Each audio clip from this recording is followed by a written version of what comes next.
എല്ലാ കൂട്ടുകാർക്കും വീണ്ടും ഒരു പുതിയ വീഡിയോയിലേക്ക് സ്വാഗതം. ഇത് നമ്മളൊരു വെറൈറ്റി ഇലയടയുടെ റെസിപ്പിയാണ് പരിചയപ്പെടാൻ പോകുന്നത്. ഇത് നമ്മൾ തയ്യാറാക്കുന്നത് ഏത്തപ്പഴം വെച്ചിട്ടാണ്. നല്ല അടിപൊളി ടേസ്റ്റുള്ളൊരു പലഹാരമാണിത്. വീഡിയോ ഇഷ്ടമാകുകയാണെങ്കിൽ ഒന്ന് ലൈക്ക് ചെയ്യണം. അതുപോലെ നിങ്ങളുടെ ഫ്രണ്ട്സിനും റിലേറ്റീവ്സിനും ഒക്കെ ഒന്ന് ഷെയർ ചെയ്ത് കൊടുക്കുകയും ചെയ്യണം. ഞങ്ങളുടെ ചാനൽ ഇതുവരെ സബ്സ്ക്രൈബ് ചെയ്യാത്ത കൂട്ടുകാർ ആരെങ്കിലും ഉണ്ടെങ്കിൽ ഒന്ന് സപ്പോർട്ട് ചെയ്യുകയും ചെയ്യണേ. കൂടാതെ ബെല്ലൈക്കൺ ഒന്ന് എനേബിൾ ചെയ്യാനും ഈ വീഡിയോ ഒന്ന് ഹൈപ്പ് ചെയ്ത് സപ്പോർട്ട് ചെയ്യാനും മറക്കരുതേ. എങ്കിലും ഇതെങ്ങനെയാണ് തയ്യാറാക്കുന്നത് നമുക്ക് നോക്കാം.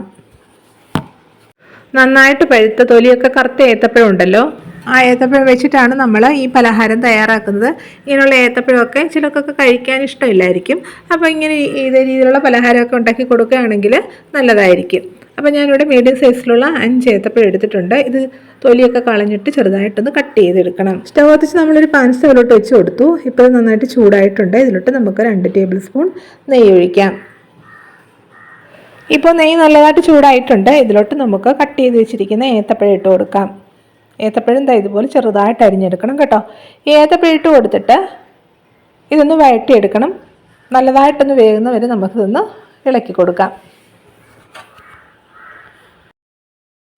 ഇപ്പോൾ ഏത്തപ്പഴമൊക്കെ നല്ലതായിട്ട് വെന്തൊന്ന് ഉടഞ്ഞിട്ടുണ്ട്. ഈ സമയം ഇതിലോട്ട് ശർക്കരപ്പാനി ചേർത്ത് കൊടുക്കണം. ഞാനിവിടെ 1/4 കപ്പ് ശർക്കര 1/2 കപ്പ് വെള്ളത്തിൽ തിളപ്പിച്ചൊന്ന് അരിച്ചെടുത്തതാണ് ചേർത്ത് കൊടുക്കുന്നത്. ഇനി ഇതിലോട്ട് നമുക്ക് 1 കപ്പ് തേങ്ങ ചിരകിയതും 1/2 ടീസ്പൂൺ ഏലക്കാപ്പൊടിയും 1/2 ടീസ്പൂൺ ജീരകം ചതച്ചതും കൂടി ഇട്ട് കൊടുക്കാം. ഇനി നമുക്ക് നന്നായിട്ട് ഇളക്കി കൊടുക്കാം. ഇതിലോട്ട് ചേർത്തിരിക്കുന്ന ശർക്കരപ്പാനിയൊക്കെ ഒന്ന് വറ്റുന്ന വരെ നമുക്ക് നല്ലതായിട്ട് ഇതൊന്ന് ഇളക്കാം.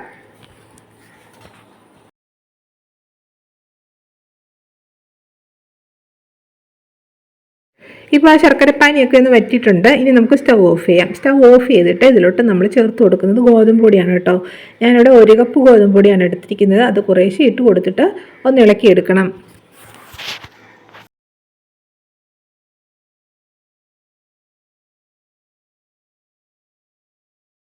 ഒരു കപ്പ് ഗോതമ്പ് പൊടി നമ്മൾ ഇതിലോട്ട് ചേർത്ത് കൊടുത്ത് നല്ലതായിട്ടൊന്ന് ഇളക്കിയെടുത്തു. ഇതുപോലെ ഈ കൺസിസ്റ്റൻസിയിൽ വേണം മാവിരിക്കാൻ. ഇനി ഇതുണ്ടല്ലോ നമുക്കൊരു പാത്രത്തിലോട്ട് മാറ്റാം. എന്നിട്ട് നല്ലതായിട്ടൊന്ന് തണുക്കാൻ വേണ്ടി മാറ്റി വെക്കാം. ഇപ്പോൾ ഈ മാവൊക്കെ നന്നായിട്ട് തണുത്തിട്ടുണ്ട്. തണുത്ത് കഴിയുമ്പോൾ ഇത് നല്ലതായിട്ട് ഒന്നുകൂടി ഒന്ന് ഇളക്കിയെടുക്കണം. ഞാനിപ്പോൾ ഇവിടെ കുറച്ച് വാഴയില എടുത്തിട്ടുണ്ട്. വാഴയില നല്ലതായിട്ട് കഴുകി ഒന്ന് തുടച്ചെടുത്തിട്ടുണ്ട്. ഇതുപോലെ ഇത്രയും വീതിയിൽ നമ്മളൊന്ന് മുറിച്ചെടുത്തിട്ടുണ്ട്. ഇതിലോട്ട് നമുക്ക് കുറേശ്ശെ മാവ് വെച്ച് കൊടുത്തിട്ട് ഒന്ന് പരത്തിയെടുക്കാം. ഇനി നമുക്ക് ഓരോ വാഴയില എടുത്തിട്ട് ഇതിലോട്ട് മാവ് വെച്ച് കൊടുത്തിട്ടൊന്ന് പരത്താം. മാവ് എടുക്കുന്നതിന് മുമ്പ് കൈയൊന്ന് വെള്ളത്തിൽ മുക്കിയെടുക്കണം കേട്ടോ. അപ്പോൾ ഈ മാവ് നമ്മുടെ കയ്യിലോട്ട് ഒട്ടിപ്പിടിക്കത്തില്ല. ഇനി ഇതിൽ നിന്ന് കുറേശ്ശെ എടുത്ത് വെച്ചിട്ട് ഒന്ന് പരത്താം. നമ്മൾ സാധാരണ അട ഉണ്ടാക്കുന്ന പോലെ കുറച്ച് കട്ടി കുറച്ച് വേണം ഇത് പരത്തിയെടുക്കാൻ.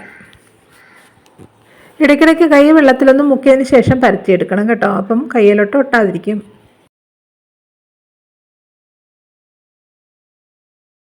ഇനി ഇത് നമുക്കൊന്ന് മടക്കിയെടുക്കാം. സാധാരണ രീതി മടക്കുന്ന പോലെ അല്ല നമ്മൾ മടക്കുന്നത്. ഇതുപോലെ മടക്കിയെടുക്കുമ്പോൾ കട്ടി കുറഞ്ഞ് നമുക്കിത് കിട്ടും. അങ്ങനെ കഴിക്കാൻ നല്ല ടേസ്റ്റാണ് ഇതിന് കേട്ടോ. ഒരെണ്ണം നമ്മൾ ഇതേ രീതിയിലൊന്ന് ഉണ്ടാക്കിയെടുത്തിട്ടുണ്ട്. ഇതുപോലെ ബാക്കിയുള്ളതെല്ലാം ഒന്ന് ചെയ്തെടുക്കാം.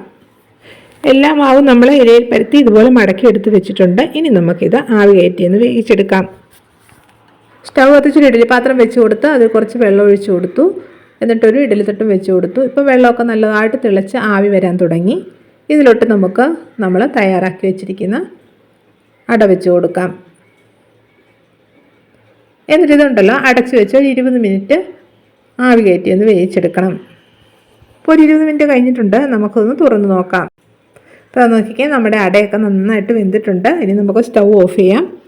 എന്നിട്ട് ഈ അടയെല്ലാം ഒരു പാത്രത്തിലോട്ട് മാറ്റാം. തണുത്തതിന് ശേഷം നമുക്കിത് ഇളക്കി നോക്കാം. ഇപ്പോൾ ഇത് നല്ലതായിട്ട് തണുത്തിട്ടുണ്ട്. ഇനി നമുക്ക് ഒരെണ്ണം എടുത്തൊന്ന് ഇളക്കി നോക്കാം.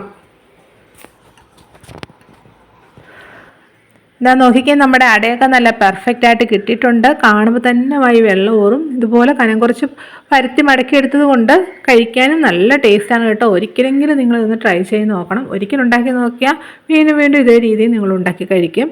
എല്ലാവരും ഉണ്ടാക്കി നോക്കിയിട്ട് നിങ്ങളുടെ അഭിപ്രായങ്ങൾ കമൻറ്റ് ചെയ്യണം. വീഡിയോ ഇഷ്ടമായെങ്കിൽ ലൈക്ക് ചെയ്യാനും ഷെയർ ചെയ്യാനും അതുപോലെ ഞങ്ങളുടെ ചാനലൊന്ന് സബ്സ്ക്രൈബ് ചെയ്യാനും മറക്കരുതേ. വീണ്ടും ഇതുപോലെ പുതിയ വീഡിയോ ആയിട്ട് വരുന്നതായിരിക്കും. Bye bye.